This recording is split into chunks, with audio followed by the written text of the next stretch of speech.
여러분 안녕하세요. 오늘도 건강하게 잘 지내고 계시죠? 오늘은 제가 꼭 들려드리고 싶은 이야기가 있어서 이렇게 앉았습니다.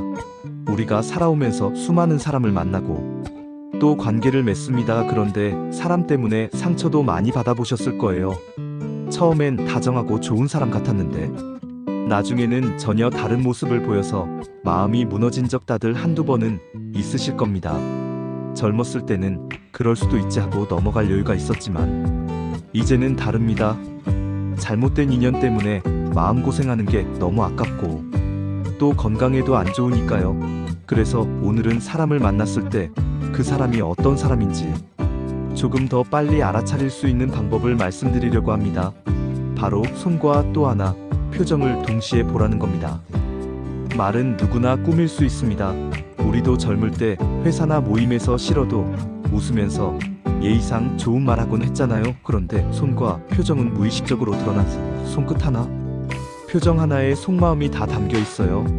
그래서 이 두 가지만 제대로 보면 말보다 훨씬 정확하게 그 사람의 본성을 알 수 있습니다. 먼저 손입니다. 손은 마음의 거울이라고 해도 과언이 아닙니다. 제가 몇 가지 알려드릴게요. 첫째, 손톱입니다. 손톱이 단정하고 깔끔한 사람은 대체로 자기관리가 잘 된 사람입니다. 건강검진 다니는 분들 보시면 손톱만 봐도 생활습관이 보일 때가 있죠. 반대로 손톱이 늘 지저분하고 들쭉날쭉한 분은 대체로 생활도 대충대충 하거나 주변 시선을 크게 신경 쓰지 않는 경우가 많습니다. 물론 손톱만 보고 사람을 단정할 수는 없지만 작은 습관에서 성격이 드러난다는 건 분명합니다. 둘째, 대화 중 손을 만지작거리는 사람입니다. 손톱을 뜯거나 손가락을 계속 주무르거나 가만히 있지 못하는 분들 있죠. 이런 건 무의식적으로 불안하거나 뭔가 숨기는 게 있다는 신호일 수 있습니다. 특히 중요한 자리에서 자꾸 손을 만지작거린다면 마음속에 다른 계산을 하고 있을 가능성이 큽니다.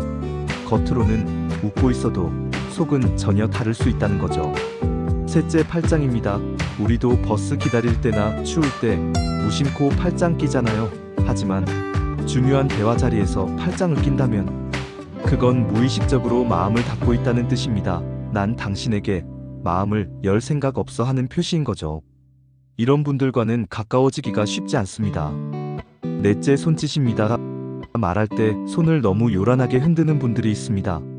언뜻 보면 자신감 넘쳐 보이지만 사실은 불안이나 허세가 숨어 있는 경우가 많습니다. 반대로 손동작이 자연스럽고 부드러운 사람은 속이 따뜻하고 배려심이 깊은 경우가 많습니다. 여러분도 주변에 떠올려 보세요. 늘 손을 크게 휘두르는 분이랑 차분하게 움직이는 분이랑 느낌이 완전히 다르잖아요. 다섯째, 악수입니다. 악수할 때 손등이 위로 가는 분은 무의식적으로 내가 위다 하는 권위의식을 드러내는 경우가 많습니다. 반대로 손바닥을 위로 하면서 상대 손을 감싸주는 분은 따뜻하고 배려심 있는 경우가 많죠. 또 손을 수평으로 내미는 분은 같은 눈높이에서 대화하자는 마음을 가진 경우입니다. 작은 악수 하나에 이 사람의 태도가 드러납니다. 이제 표정으로 넘어가 볼까요? 표정은 더더욱 속일 수가 없습니다. 첫째, 눈이 웃지 않는 웃음입니다. 입은 웃는데 눈은 차갑고 근육이 전혀 움직이지 않는 경우 있죠. 이건 전형적인 가식입니다. 겉으로는 친절해 보이지만 속으로는 경계하고 있다는 뜻입니다. 둘째, 남의 실수에 슬쩍 웃는 사람입니다. 누군가 실수했을 때 눈가가 살짝 올라가며 미소 짓는 건 속으로 난 너보다 낫다 하는 우월감이 드러난 겁니다. 셋째, 칭찬을 들을 때 시선을 피하는 사람입니다. 겉으로는 아유 별거 아니에요 하지만 속으로는 더 인정받고 싶어 안달인 경우가 많습니다. 시간이 지나면 질투나 불만으로 바뀔 수 있습니다. 넷째, 잘못을 지적받을 때 눈을 피하는 경우도 있습니다. 단순히 부끄러운 게 아니라 속으로 변명거리를 만들거나 남 탓을 하고 있다는 신호일 수 있습니다. 다섯째, 과장되게 크게 웃는 분도 있습니다.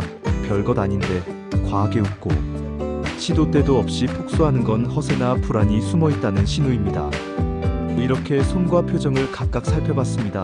그런데 진짜 중요한 건 두 가지를 동시에 보는 겁니다. 예를 들어 누군가 웃고 있는데 손을 계속 만지작거린다. 그렇다면 겉으론 친절해 보이지만 속으론 불안하거나 뭔가 숨기고 있는 거예요. 팔짱을 끼고 눈빛까지 차갑다. 그건 마음을 완전히 닫고 있다는 표시죠. 반대로 손동작이 부드럽고 눈빛도 따뜻하다면 그건 믿을 만한 사람일 가능성이 큽니다. 이렇게 손과 표정을 함께 보면 말보다 훨씬 정확하게 그 사람을 알 수 있습니다. 여기서 잠깐 건강 이야기로 연결해 보겠습니다. 왜냐면 우리가 누구와 가까이 지내느냐에 따라 건강도 달라지기 때문이에요. 좋은 사람과 있으면 마음이 편하고 혈압도 안정됩니다. 그런데 불편한 사람과 있으면 혈압 오르고 속이 뒤집히고 결국 건강까지 해칩니다. 실제로 심리학 연구에서도 가까운 관계에서 받는 스트레스가 담배보다 해롭다는 결과도 있습니다. 그러니 손과 표정을 잘 보는 건 단순히 사람을 가려내는 기술이 아니라 내 건강을 지키는 지혜라고 할 수 있습니다. 혹시 이런 생각 드실 수도 있어요. 어머, 나도 손톱 잡고 만지작거리는데 나도 문제 있는 거 아니야? 아닙니다. 걱정하지 마세요. 습관은 충분히 고칠 수 있습니다. 방법은 3가지입니다. 첫째, 멈추는 연습입니다.